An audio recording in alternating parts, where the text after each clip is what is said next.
avant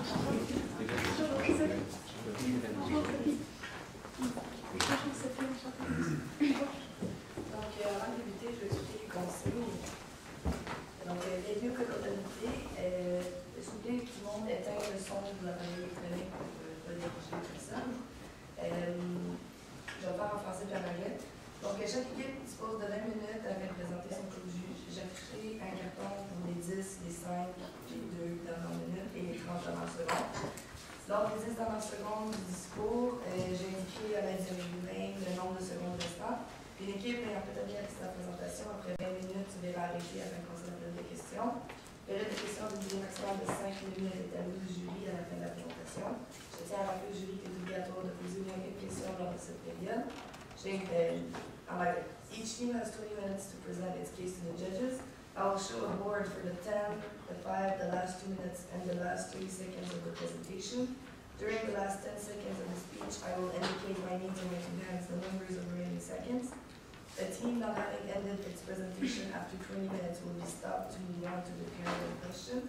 The period in question of a maximum duration of 5 minutes is assigned to the jury at the end of the presentation. I would like to remind to the jury that it's mandatory to ask at least one question during this period. I will invite the judges to introduce themselves and then the team can begin. J'inviterai maintenant les juges à se présenter et ensuite. Bonjour, Angélique Bédard, auditrice chez Raymond Chabot. Bonjour, Tania Dubé, chargée d'enseignement ici à la faculté d'administration. Eugénie Noël et Saint-Paul revient chez Excel d'or. Alex Louf, advisor hors de CPA du Québec. Justin Frappé, responsable de dossier chez Raymond Chabot Grand Thornton.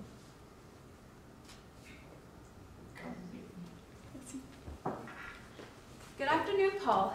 Thank you for taking the time today to meet with my team and I. Stephen, Sophie, and myself, Melissa. We are here today to help your company grow to its full potential. You have put together this family business. You have put a lot of effort into making this company be where it's at right now. And we are here to help you explore options that you could take to help your company grow to its next level of success. So let's start with an overview of the current situation at your company. So in the past, your philosophy has been to create quality products to ensure that your customers are satisfied. It's a growing family company. You're trying to bring in your sons, your daughters into the company, and you have a recent interest in becoming sustainable and using recycled materials for the production of your goods. So, what are we really here for today? My team and I have prepared an analysis in order to help your company grow. We are looking at different options. We're looking at different options that your company could pursue in order to increase your sales. We are looking at certain initiatives you can pick up on to help the company image, and then we are also taking into consideration other factors that can help your company.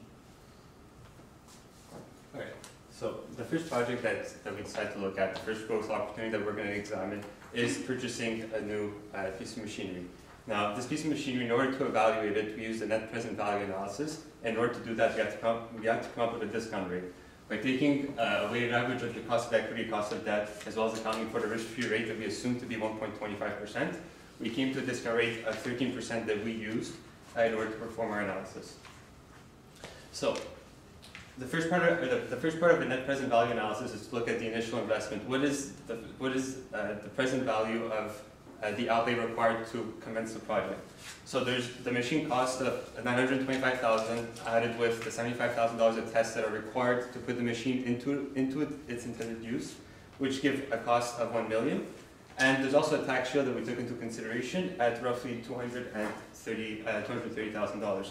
So our initial investment is roughly $770,000. Moving forward, we were provided with some estimates of what the cash flows would look like after the machine is implemented and put into function. And we did a weighted average of the cash flows by using a prorated method by looking at the probability of pessimistic and optimistic scenarios. And we also discounted these cash flows using a present value factor, and to determine the present value factor, we used a discount rate of 13% that I had explained earlier. Our discounted cash flows sum up to $594,000, so roughly $600,000. We also have to consider what's going to happen at the end of the useful life of the project. What happens when the machine is at the end of its useful life? So we do have a salvage value of $250,000, but we do have to discount it because it does happen in 7 years. So it gives us roughly $106,000 of salvage value. We have a tax reversal since we won't be able to claim any further CCA on the asset. We will have $30,000 to consider as well. And last but not least, because the UCC of the machine in year 7 would be roughly $290,000, we have to consider a terminal loss of roughly $7,500. So at the end of the useful life, the cash flow in the final year will be $83,000. So let's look at the summary of the project from a purely quantitative perspective. We have the initial investment, the post-investment cash flows, and the final adjustments for the end of the useful life of the asset, which gives us a net present value of negative $93,000. Now, the way that net present value analysis work is that any negative net present value should not be considered. But that being said, a quantitative analysis alone does not suffice. We need to look at the qualitative perspective, and that's what Sophie will look into. Thank you, Stephen. So now that you know on a quantitative point of view how that project is, on a quantitative point of view, we think that it is on the pros less riskier than overtaking a whole company, as we will discuss in the next slide. It also allows enlargement of scale of your product, which means that we will be able, with that project, to produce more types of products so that can increase your sale. But on the other side, we feel that it will increase in training employees' costs, because right now you don't have knowledge for that kind of project, so you will need to train your employees in your company, which will increase your cost. And also your employees might not be happy to receive again new training. Also, as I mentioned, you currently do not have any knowledge about that kind of project, so it might not be a good idea to overtake that kind of project at the moment. So, on a quantitative and qualitative point of view, we think that you should not pursue that molding injection project. Moving on to another important growth opportunity. You have available to you an offer to purchase Moulage Inc., which is a company that's very similar to yours. They're in a very similar business in the plastic industry. However, they have a different molding technique. We started our analysis to determine is the valuation of $2 million that your analysts say would be a proper price, does it make sense? So we started with the TAB analysis. The TAB analysis is a tangible asset backing method. What it means is that we look at the net value of the assets, and we do not account for any goodwill or any other intangible assets, and we determine if we would have to sell all of our assets today, what would it be worth? What would this company be worth? So we didn't know the fair market value of the assets that the company had. However, we assumed that it would be the same as a book value in order to perform our analysis, and our TAB comes out to $1.72 million.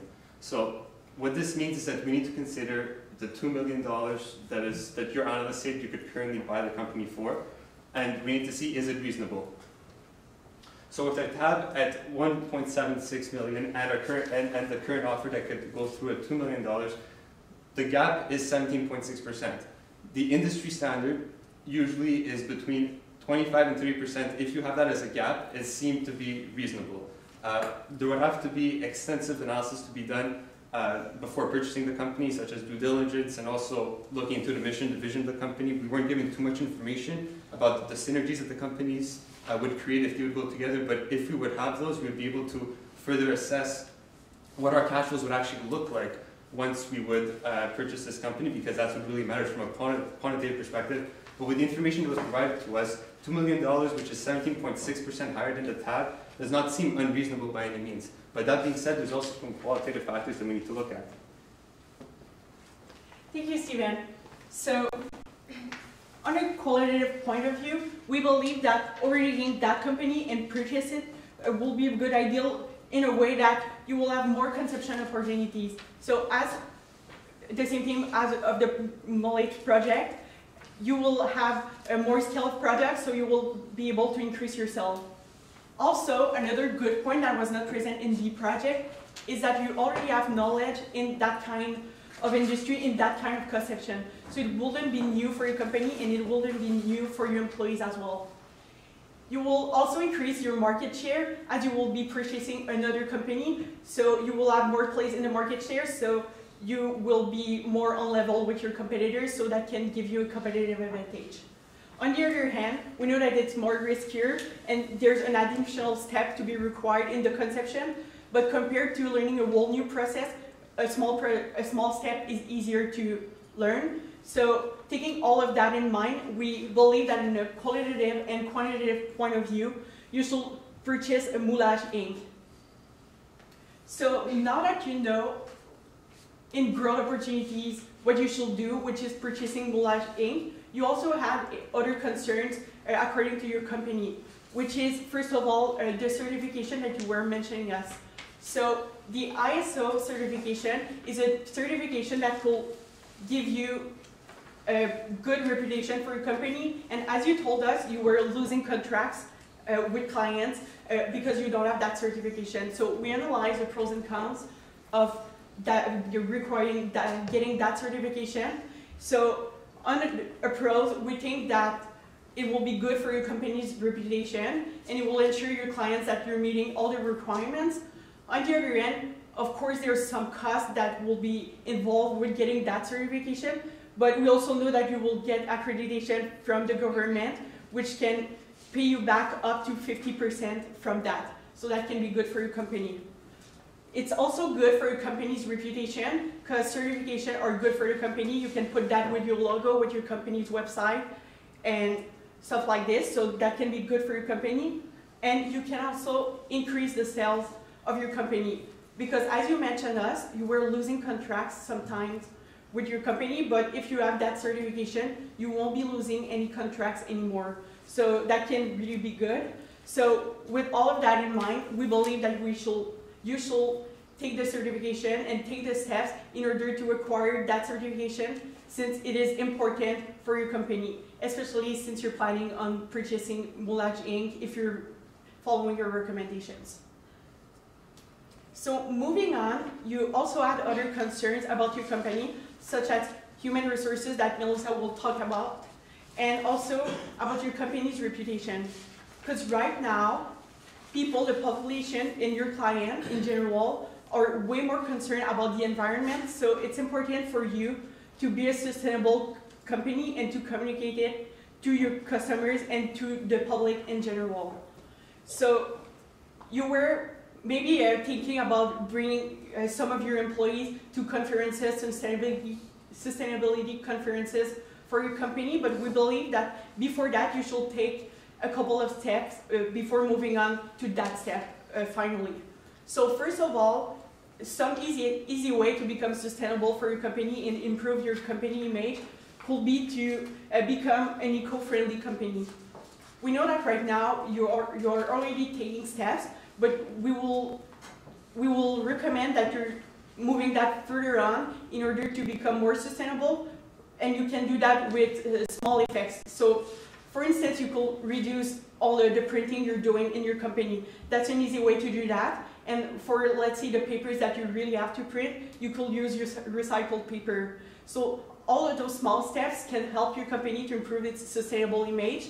And moving on, in the medium term of your company, you could use, as you mentioned, recycled raw materials that you're currently doing, but moving that to the next level and work on innovation in order to recycle even more product, even more material and raw material in order to become more sustainable.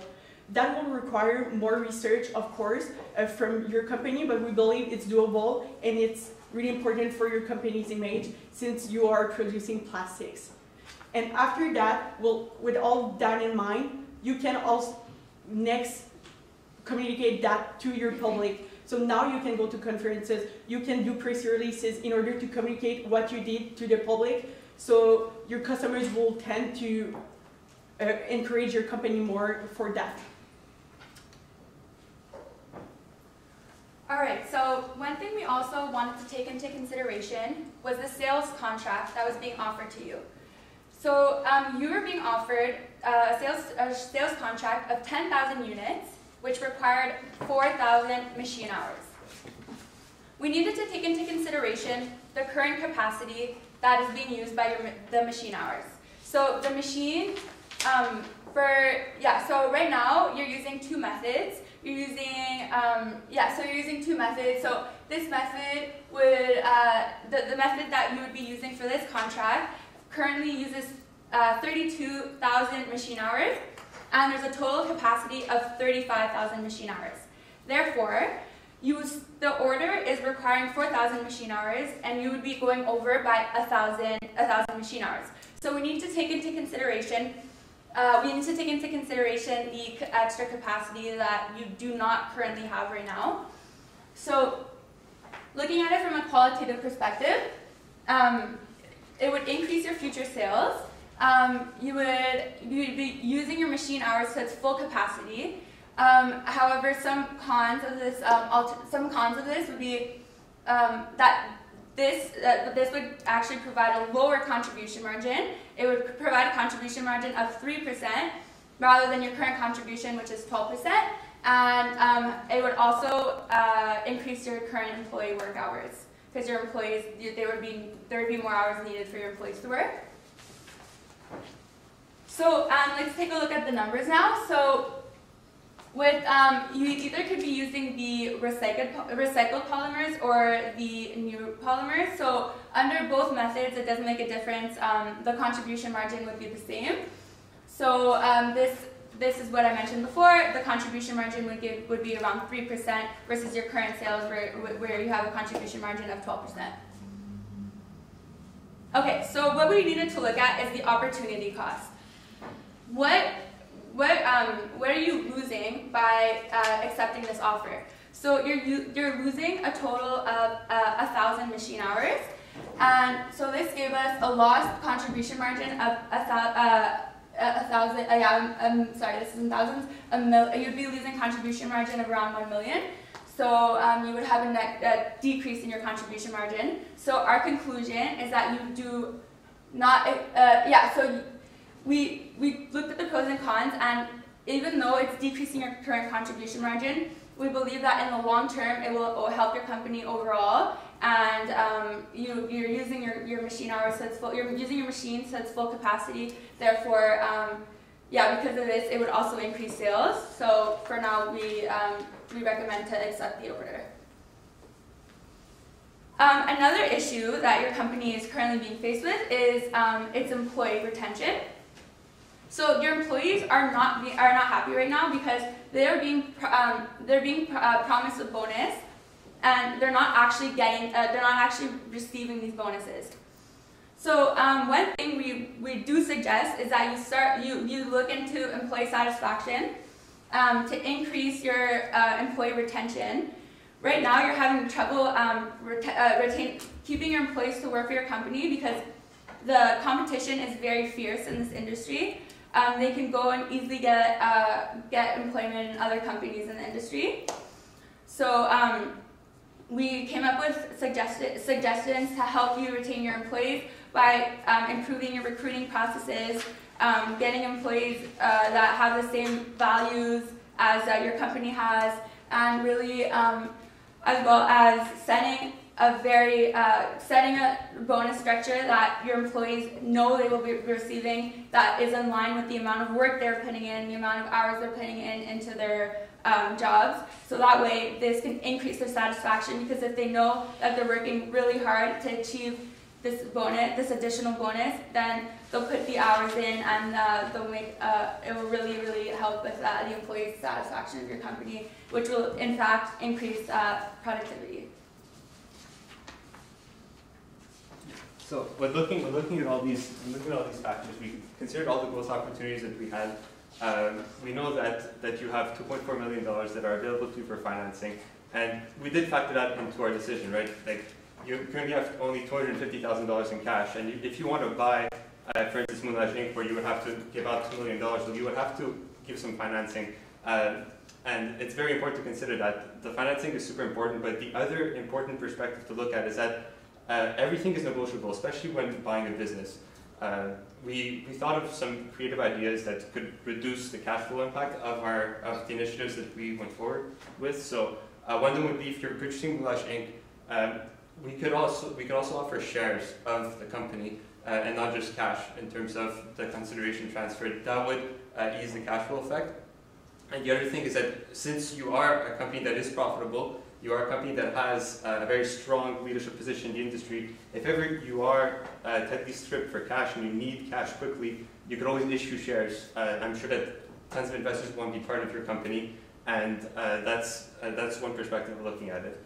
With that being said, the only other recommendation that we would have for the Moulage Inc. purchase, which is very important from our point of view, is that when we look at what do you want in Moulage Inc., we're talking about the ISO certification, and we're talking about the new production process, that new molding technique.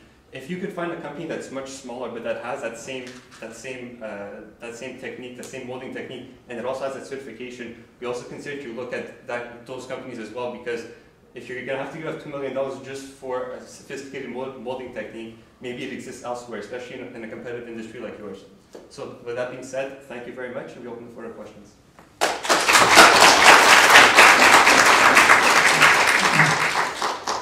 you have 5 minutes. We're talking about the importance of the financing of the company, of the acquisition. What would be your recommendation concerning that financing? Would you go for shares? Would you go for total leverage buyout? Or would you go a mix of both? The way that I see it is that the company has a cost of equity of 6%, which is lower than its has a cost of debt of 6%, which is lower than its cost of equity. So that needs to be considered. Since your debt is cheaper than your equity, you're better off just going with debt as long as it's available to you. But that being said, we don't know what the future cash flows of the company will look like. So if you're really strapped for cash in the future phases, you might have to issue shares. What the most important risk for you when you will take the debt to just have enough money to buy the Moulage Inc.? What the most important risk for you, financial risk you have to reach after that? Well, since you're buying a whole company, you're also buying the liabilities of the company, so that needs to be taken into consideration. And we recommend also that you do further researches before purchasing Moulage Inc. in order to make sure that all the risk assessed in that company are all right for your purchase. Do you have any ratio to reach? Yeah, you do have to obtain a 40% debt to equity ratio, and you have to keep your margin at 12% throughout the contract with the debt. Are we sure that we will reach the ratio after the acquisition? Well, from what we see, we think so, especially that we haven't considered the synergies that would come out of the Moulage Inc. acquisition, so we have to make some assumptions on that end. But yes, overall, we are confident that we can reach 12% margin. So you would go for a full leverage buyout, right? In this case, yes. Okay. Did you see any other opportunity to raise cash just by optimizing the operation of the company or the management of the company? Yeah, well, we definitely took those into consideration as we did consider accepting the sales offer, the short-term contract. So by this would increase our sales, would also increase our cash flows, Okay. and would help us finance. Back to the molding injection project. You said that it's less risky to go into this new process rather than buying an entire whole company. But that company makes similar products to ours. So how do you see that as less risky? Well, within your company, some employees were thinking that, but that's why we chose to maybe not pursue that project, because, well, it is less risky maybe to purchase a project, like just and start a new project instead of purchasing a whole company itself. But we believe that, considering the knowledge, it will be better to purchase a company because you know already that kind of conception compared to the project. You discussed the possibility of improving our recruitment opportunities. What did you envision as a possible project? How do you think we should go about improving our recruiting?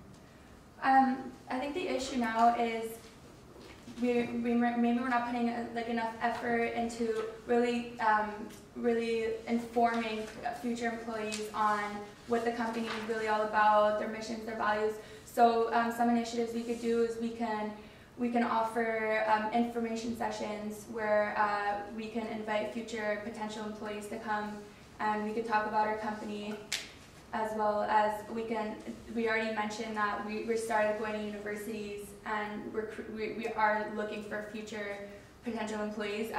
We can continue doing that and really starting to look at the potential of students who are going to graduate soon. Perfect.